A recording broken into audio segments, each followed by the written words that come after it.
Good day everyone, I am Shane Montoya, your career counselor, and now I'm going to administer to you the Strong-Campbell Interest Inventory, which was developed by Edward K. Strong Jr. and later revised by Joida Hansen and David P. Campbell. So this inventory was used to help you understand your work in a general way and to show you some kinds of work you might be comfortable in. So this inventory booklet consists of 325 items which was divided into 7 sections. They are occupations, school subjects, activities, amusements, types of people, preference between two activities, and your characteristics. You have 30 minutes to answer this inventory. So I want to ask you first, if you are 16 or 17 years old, can you please raise your hand? Okay, so thank you for your cooperations. Now you may lower your hand. Since all of you are 16 and 17 years old, you are all qualified to take this inventory. But I want you to take note that this is not a test of your abilities, it is an inventory of your interests. So now we may proceed to the direction of this inventory before you answer this.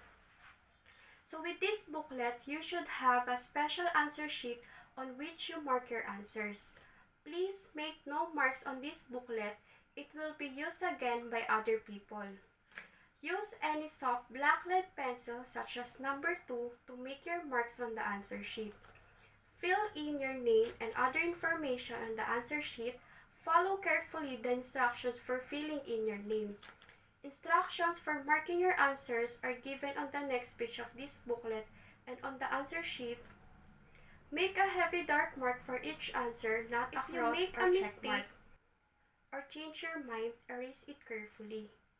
Your answer sheet will be processed by computer. Please keep it free from wrinkles or stray marks so that it will be scored correctly. Try to answer each question. Work quickly. First impression usually give the best results with this inventory. So if you have any question, feel free to ask me. Now you may turn the page and begin.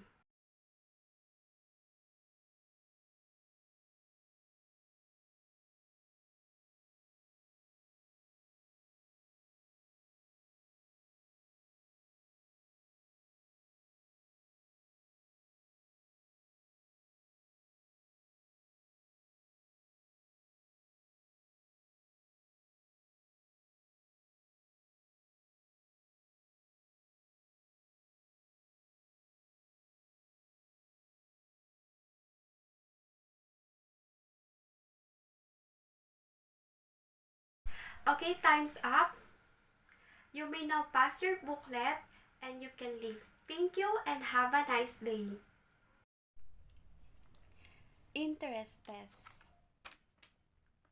What is interest test? We first define interest. Interest is a subjective attitude motivating a person to perform a certain task. When a person motivates to perform a certain task, it gives pleasure and also satisfaction. It is because of his or her natural liking over others.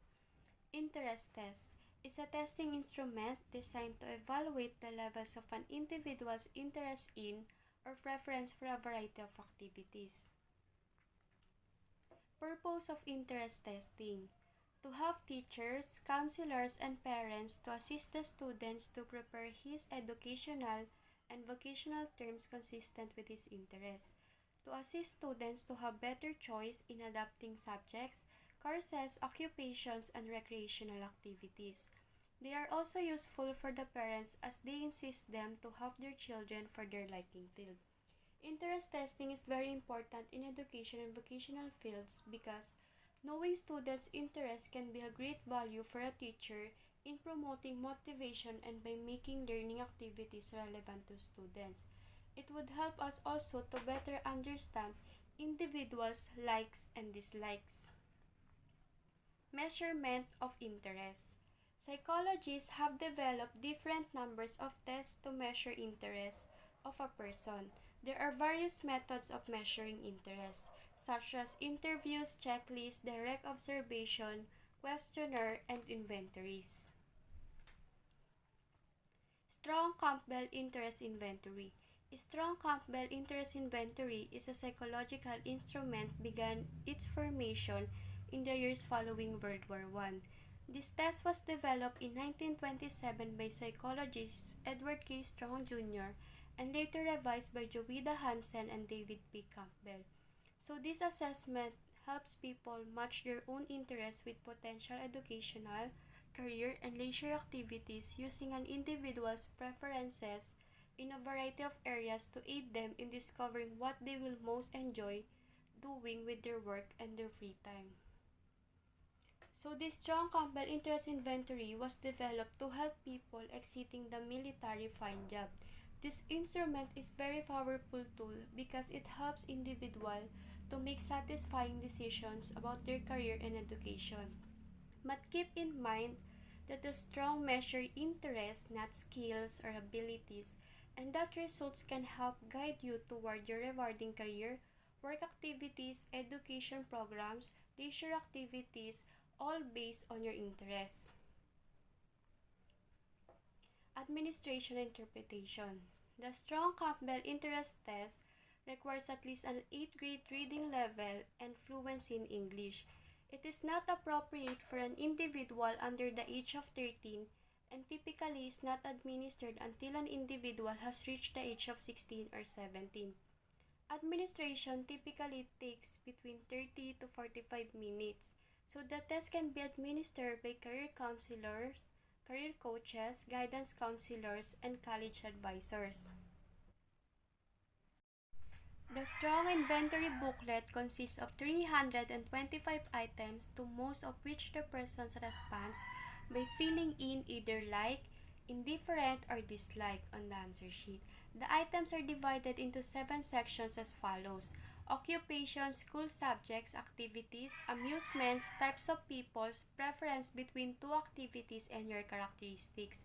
None of the items is distressingly personal. They cover the usual range of occupational tasks and day-to-day activities.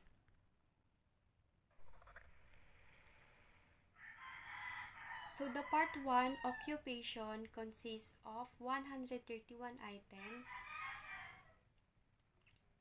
The part 2, school subjects, consists of 19 items. Part 3, activities, consists of 68 items. Part 4, amusements, 39 items. Part 5, types of people, 24 items. Part 6, preference between 2 activities, 30 items. And Part 7, your characteristics, consists of 14 items. One type of analysis made up of personal responses to the test booklet is the search for general occupational themes as hypothesized and identified by Professor John Holland of Johns Hopkins Occupational Interest. So this is the Holland Theme Code, or also called as the RIASEC: realistic, investigate, artistic, social, enterprising, and conventional. This is the sample of score report. This is the Holland Theme Code on the left side: social, artistic, realistic, enterprising, investigate, and conventional. To the right over here under interest, work activities, potential skills, and values, all the characteristics that likely remind you of the self-assessment that you already completed. So your Holland code are in order from the highest level of interest to the lowest level of interest, so everyone are in different order based on how you answer the question. So as you can see, social are in the highest level and conventional are in the lowest level. So this bar graph represents your RIASEC letters. As you can see, it includes very high, indicating your level of interest in that various categories. So someone with a very high interest level will likely report a higher level of interest in that category compared to others. So while someone with a low level of interest will likely report much less interest than others in that particular category. So your highest theme code are social, artistic, and realistic, SAR. So this is the basic interest scales. 6 general themes are included but in more specific categories. For example, under investigate, you see research, science, medical science, and mathematics. So the summary of your data shows your top 5 interests as well as your least interest areas. So in these slides, it shows the 10 strong occupation that is most closely aligned with your interests. You also see the few careers in the right that are occupations of the similar interests. So the scores here are focused similar to your interests. This is the personal style scale. This describes your interest in risk-taking and participating in teams. For example, under work style, you'll see from prefers working alone to prefers working with people. The diamond right here indicates your preference for one style versus the other. So in this example report, you can see the score are toward the clear side, prefers working with people. The more you analyze the result will better understand what's important to you.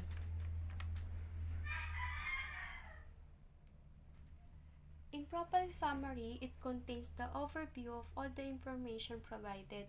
You'll see your highest team code from Holland Riasec codes, your top 5 interest areas, your top 10 interest areas, as well as your areas of least interest and occupations of the similar interest. Here is also your personal style scales and preferences. Here is the summary of your responses that you gave in the different sections of the inventory.